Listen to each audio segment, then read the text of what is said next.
Pasamos de vivir de costas entre a universidade e a cidade e o concello a ser socios preferentes na construción deste proxecto de cidade que falamos. O resultado destes 3 anos de relación, de boa relación, de traballo, pois se podían resumir nunha frase: estamos facendo cidade e a universidade está facendo cidade con nós. Tanto para el rector como para el alcalde, la suya ha sido una colaboración que antes no existía, centrada en un proyecto ilusionante, Porta de Galicia, y al que Alberto Gago se compromete a seguir empujando.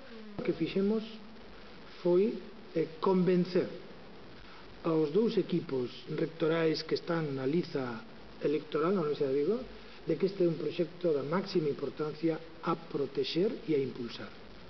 Os 2 o teñen asumido así, como o propio edificio administrativo do outro día, non? Que estaban os 2 candidatos e os seus equipos en Ourense presentes na presentación do proxecto e xa dixeron públicamente que o asumían.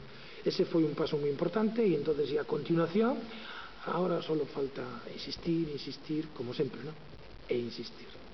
Alcalde y rector destacaron proyectos llevados en conjunto, como el Parque de As Lagoas, cuyas obras podrían comenzar a finales de junio, o los equipamientos deportivos. Coinciden en hablar de una gestión que supo estimular el reconocimiento mutuo entre el concello y la universidad.